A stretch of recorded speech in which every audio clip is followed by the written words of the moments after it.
All right, good morning, West Michigan and the world. Mike Ritzema with i3 Business Solutions here, and Tim Nass, our Teams and SharePoint specialist, and then Grace Shim, another live meeting and Teams specialist. Here presenting on Microsoft Teams for home office work, COVID-19 coronavirus edition. Today we're going to get into the new announcements relative to voice over IP and phone calling. We're going to talk about governance, get into the mobile app a little bit, and then if we have time, get into the admin center. Always like to pause and just step back and say, hey, this is cool technology. Zoom, Teams, WebEx, all this online stuff is awesome, but what are we trying to do in the business? And that is be more productive so we can stay profitable, especially in these times, and keep an eye on risk and security. Let's not take our eye off the ball there. But technology marches on, and especially the youth of America want to use technology in different ways. And we're on more and more teams working together. So we have to involve different generations of people and the way we're working differently together. And then, you know, I always say the technology works. Look, Teams works. These technologies work, but it's the people in the process, the changes that are the challenge. And then secondly, at I3, intelligent information integration, not islands of information integration. We rail against islands. And so there are some great systems and platforms. And from a UC standpoint, Cisco is one of them, but certainly Apple and Google and Oracle and Microsoft have systems, platforms that come together between the cloud and laptops and mobile devices. We want to stay within systems and platforms rather than islands of information. This is interesting, just saw the Gartner Unified Communication Magic Quadrant. And when you look at unified communications, you see Microsoft at the top of the heap there. See Google and Ring Central in here. Unified communications from Gartner. Forrester has Microsoft at the top of the heap. And then Gartner's Magic Quadrant, Microsoft at the top of the heap. From a unified communications, could we all work together? Just to reiterate, Teams is I call it the graphical user interface for Office 365, which is built on SharePoint. Basically, it's all the same stuff. If you're talking about Teams, you're talking about Office 365, you're talking about SharePoint. So let's talk about business voice and the new announcement from Microsoft relative to what they're now calling Microsoft 365 Business Voice, which is this all-in-one communication, easy calling. We're going to show you how to do that, and delivered from the Microsoft cloud. In fact, Microsoft is the largest telco, the largest PBX or voice over IP provider in the world, And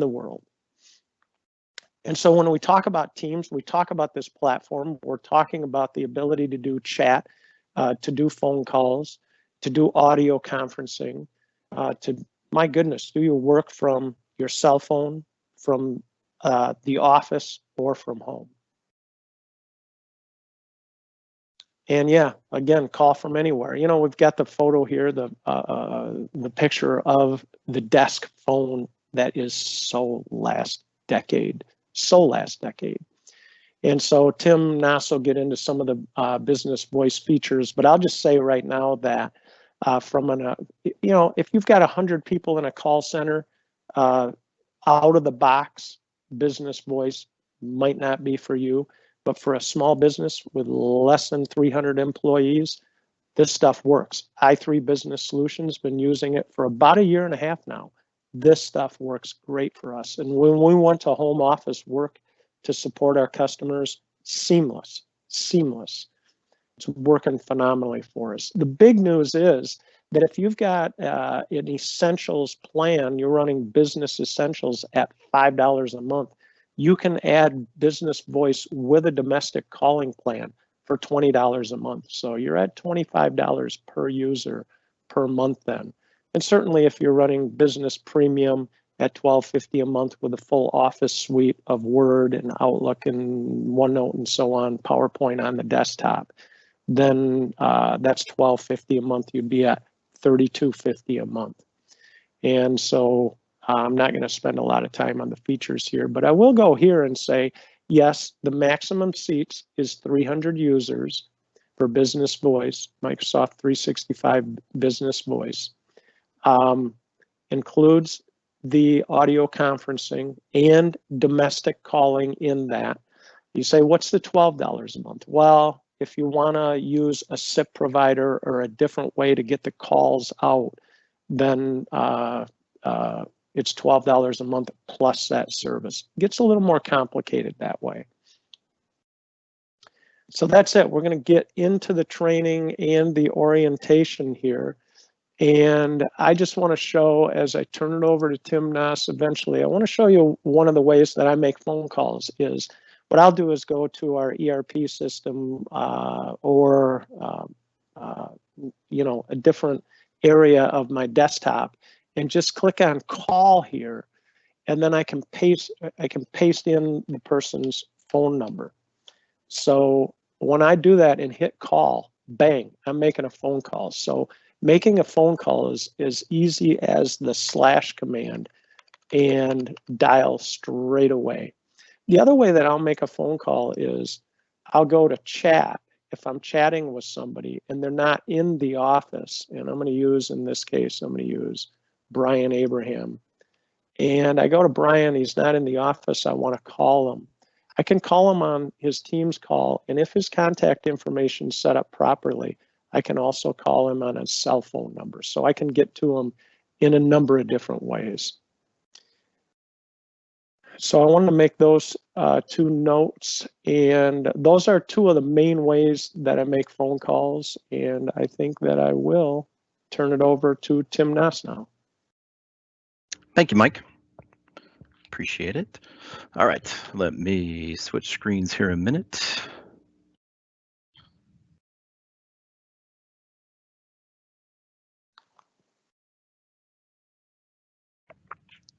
All right, up and running. Can we see that? All right, Mike? Not yet, Tim. Not yet. Did I miss something? Oh, there we go. You're all set. Hey, all right, thanks. Well, good morning, everybody. Again, thank you. This is Tim again from i3. And yeah, what I was going to do at this point is go through, show you some of the features in the Cloud Voice for Teams. Some of the features. This is a longer training session that I'm going to shorten up a little bit, so we might pass through a couple things, but just want to give you guys a few ideas of some of the features that are in here as we go through. And let me see if I can get this working. So for those who you are already using Teams, just so you know, you're probably familiar already with the call screen, and in the call screen you have the option to make a voice call to anybody who is already on Teams. So whether it be somebody in your organization or somebody from the outside, go into the calls tab, you'll see that you always have an option to make a phone call. The main feature right down here where it says make a phone call, I can either put in search for somebody's name, but it needs to be somebody who's already in the organization. The biggest change that happens once you get Cloud Voice is that you do now have the option to actually make phone calls outside of the company to any phone number, and then also receive direct calls in. So you'll see that you get an interface that's more like this, showing you a dial pad that you can use and the phone number that is your phone number for incoming. Yeah, and Tim, yes. Jump in here and say, when you say phone call, go to the previous screen. You can make a phone call, even though you don't have the dial features, it's blank there. That's much like using Facebook Messenger or FaceTime in the Apple world. I mean, and that is the definition of unified communications. Things are changing so much that actually having a phone number almost becomes irrelevant. We still use phone numbers. We do a lot of texting. But you say you can make a phone call to anybody in the organization using Teams. That's much like using Messenger in Facebook or using or doing a FaceTime in the Apple world. Yep, exactly.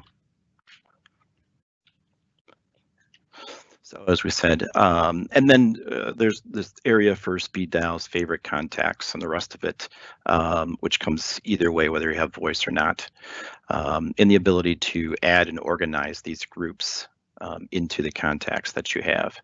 Another feature up here which comes with a voice is part calls.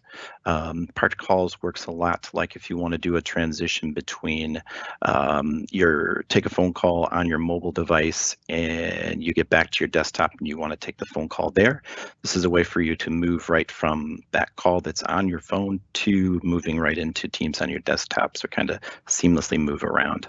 It's a feature not a whole lot of people always use, but a nice feature when you really need it. So I want to get a couple of the personal settings when it comes to settings for Teams.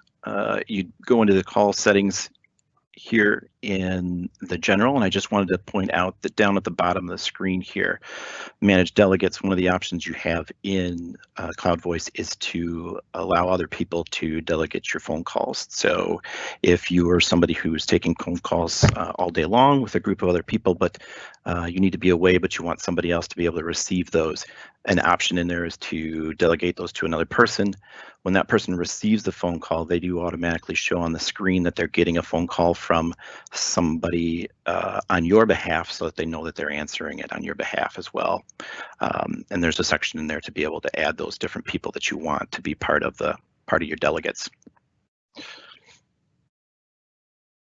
If I jump into call settings here for a minute, a couple things. I want to show you the different features that are available for when a call comes in. You can choose whether you want it to ring you directly, or you can always forward those calls. So say, for instance, if you just want those calls to come to another mobile number, which you can always have the mobile app on your device, but having the ability to forward it to another phone number is a nice option.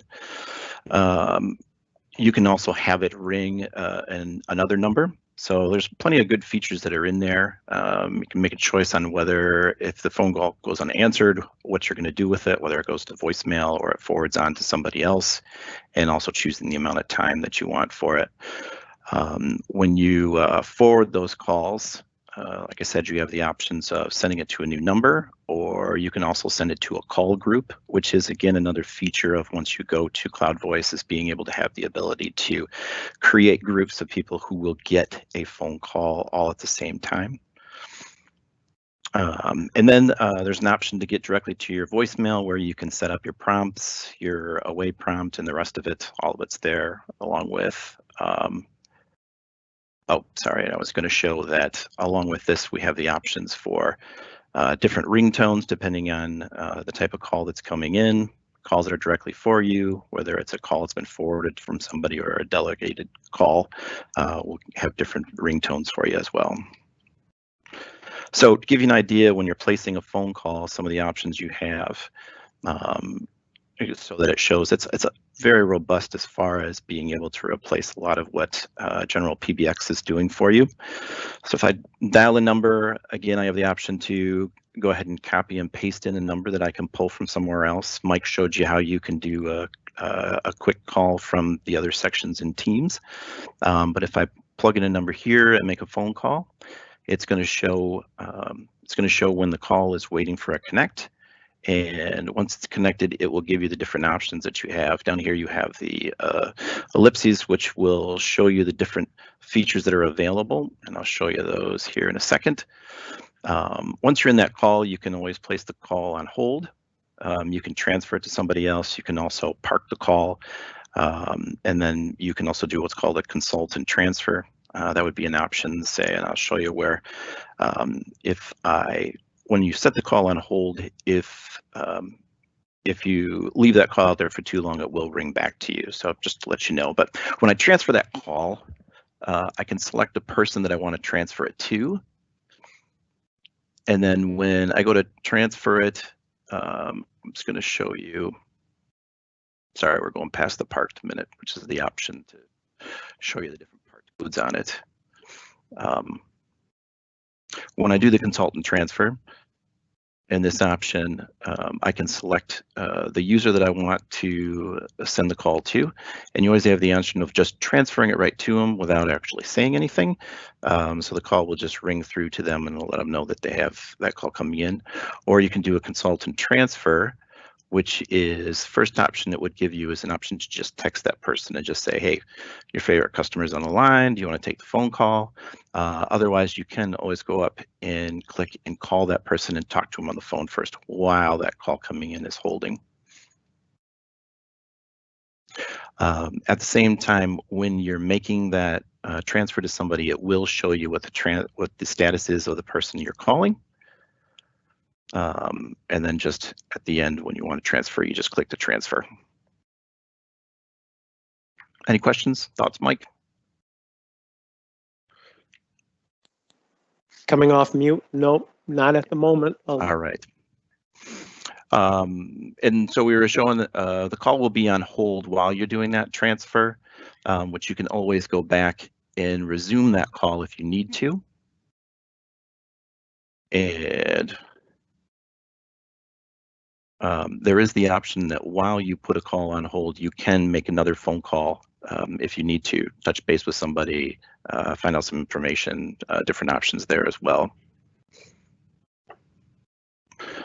When a phone call is on hold, it'll always bring it back to your dial screen so that you can make another phone call. It will show you the active call that's on hold that's out here. So at any time you can go back to it with the features that are there. And then if you're in a call and you want to add somebody else to that call, there's always an option in the top right. It will show you who the participants are. So in this case, if we go up to the top and we click on the icon for the people, it'll show you who's in the call already here. And then we can always enter a new person to be part of that phone call. And it will go ahead and go out and dial that person.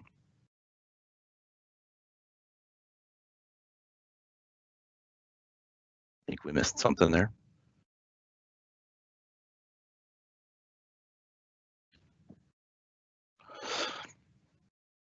Sorry, that must have been a little messed up in the way that was. When we're done ending the call, should always be the red button for ending that call. With your calls also from that speed dial in your contacts, there's an option here for the history tab, which will show you all the phone calls you've made, the amount of time that those calls were for, and at what date they were. If you click on the ellipses, it'll give you an option to call back any of those numbers, add any of those numbers to the speed dial, and also add that person to your contacts list, as well as blocking the caller if it's somebody you don't want to get phone calls from anymore. We also have voicemail that's already in there. A couple nice things about it is that you're going to have transcriptions where it will automatically try to transcribe the voicemail for you. It can send you a copy of that in your email, and so you can, if you can't really listen to it, you can also read it at a particular time. Some of the options with the voicemail, you can set one to be marked unread, so you can come back to it at a different time, reminding you that it's there. Delete, call back, again, adding the speed dial and the contacts, all those options are there and available for you. I think it was for that. I'm going to pass it back over to Mike for a minute. And I think we're going to talk about governance. Yes? Yes, indeed. We'll get into governance. Yeah, you covered voicemail. Click to listen to the voicemail. It syncs to your email inbox, so you're immediately aware that you have a voicemail. It is transcribed, works really nicely. Yeah, beautiful. I will share the PowerPoint again, I hope.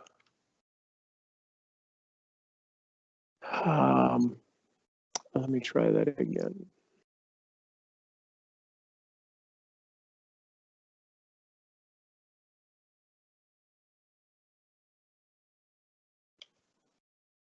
sharing my desktop. All right. Let's talk about governance. So in this context, when we talk about governance at i3 Business Solutions, we're talking about, how decisions are made relative to a business application, in this case, Teams. And we're trying to tie the business case to technology, which delivers a business outcome. So governance in this context covers how are we going to utilize these resources? What kind of security are we going to put on it, and how much power are we going to give users? So I'll turn it over to Tim here, and really, I think some of the challenge, and especially in the last 6 weeks, people firing up Teams and then just digging their way into it. Application usage is unfettered.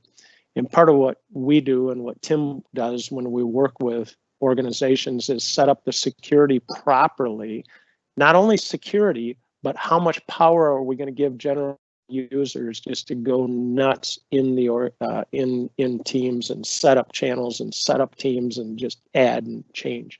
So I'll turn it over to you, Tim, to get into this. Yeah, absolutely. If I go back just to say, one of the things that's really, again, important overall governance with the business, again, is that, nowadays we've got so many different options out there that, end users have so many different tools that they can use, that they can readily download and install and use. And, part of the trick for IT is to try to make sure that, what they're using is useful for them, but it's also, keeping the company safe as far as the data they're giving out and the rest of it. And part of the beauty of going with Teams and Office 365 is a lot of that is giving just that much more tools as far as the applications we use, the collaboration and everything else. Really just a place that you can maintain and manage a little bit better. So when we talk about the governance in it, yeah, there's a lot of different options. Now, Teams does give ability for a lot of different add-in features to be available, and right out of the box, a lot of those features are just turned on automatically. So if you want to make a link to Salesforce, or you want any of those are available. But again, when we talk with people about going to Teams, part of it's just trying to make sure that it doesn't become this unwieldy thing where we've got just so many different teams that are for different reasons that people kind of have a harder time knowing and understanding where it is that they want to go for the information. So in some cases we say, less is better, but it's for each organization, it's kind of deciding on, how many different teams should be there. And so for us, we decide it's good to try to limit who can have access to those different options going forward, so that we can kind of set the security and the rest of it.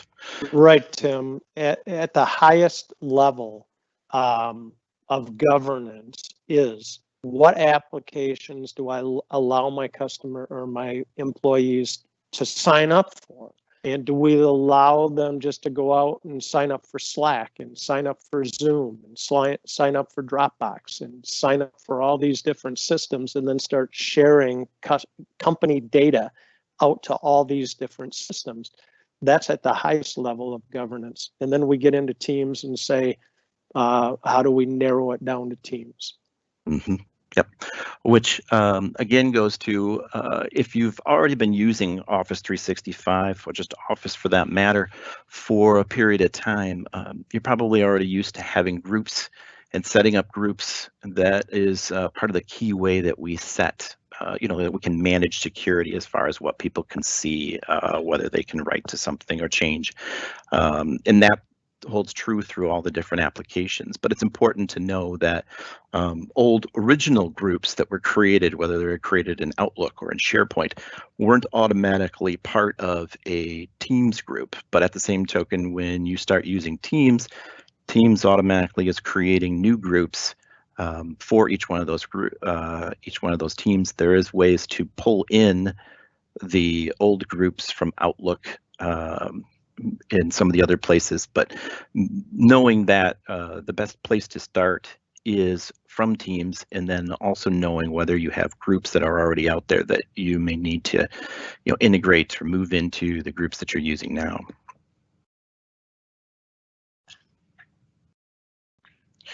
So when we talk about the governance lifecycle Microsoft Teams, again, we start from the beginning and start to decide who is it that should be able to create the teams. Limiting that so that we don't have a big sprawl of what what different teams are meant for different things. And then, making particular owners for those. There's a lot of security that goes around the settings of who is the owner and then who is a member, whether members can write to that and read, and then also if other people can join that group readily, or if they need to be allowed into that group by one of the admins. So it's important to know, how you're setting up the owners of the teams and how they're implemented. And then we also talk about if you do create quite a few teams, it's important to watch, are they getting activity? And there's a lot of reporting in the back end that we can get to know whether a team actually has activity, if people are using it. If for some reason you put something out there and it really doesn't get traction for 6 to 8 months, then maybe it shouldn't be out there. It should be gotten rid of, in place of something else. So trying to decide how long should those teams exist. Sometimes you're just creating teams and channels for particular projects that are going to go away at some particular time. And then making sure that the convention between how you're naming them fits, so that it's easier to glance through the teams and know and understand which one's which. It also matters on the back end when it comes to the document libraries and the shared files, what the names of the teams are, because that translates to the names of the libraries and the channels. So once you put them, it's kind of set. It's kind of hard to rename them and change them afterwards. So yeah.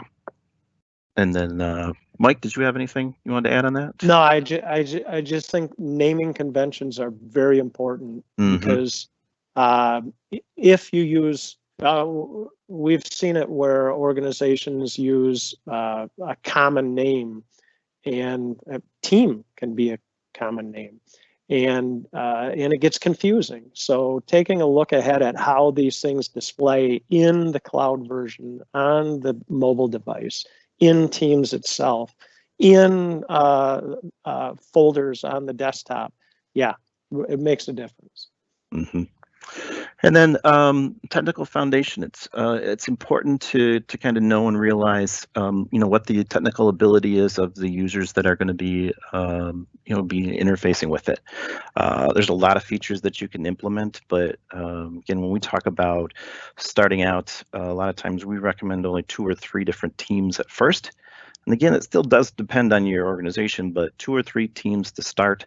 One, a general team with some very specific channels for overall communication with everybody, a way for everybody to get involved and know what's going on, and then maybe a couple more specific groups for a different process or a different team that's doing something specific who will get use out of it right away. And then possibly a management team that can be private from what's going on in the full group. So yeah, and then with those groups is knowing what kind of information you want to put out there for them, just being able to give them a place to go for it. And again, this still all gets back to the point of knowing what is the key information that users are looking for, and then what information do they need to provide. Where are we putting that? Should we expect them to be getting it on their mobile phones, and the rest of it? Yeah, I mean, we're back to the technology of Teams and Office 365 and OneNote and SharePoint and document libraries. It works.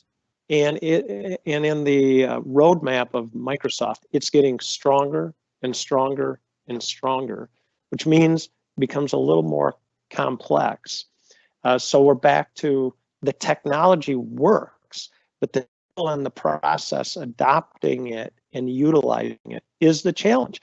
And at i3 Business Solutions, we have that challenge too. It's not like everybody gets up in the morning saying, oh, good, we have a new toy and a new way of doing things. I'm going to change today. This is just the reality of people in business. So you're saying we need to manage how we roll these things out and which goes to both governance and implementation and training. Mhm. Absolutely. All right.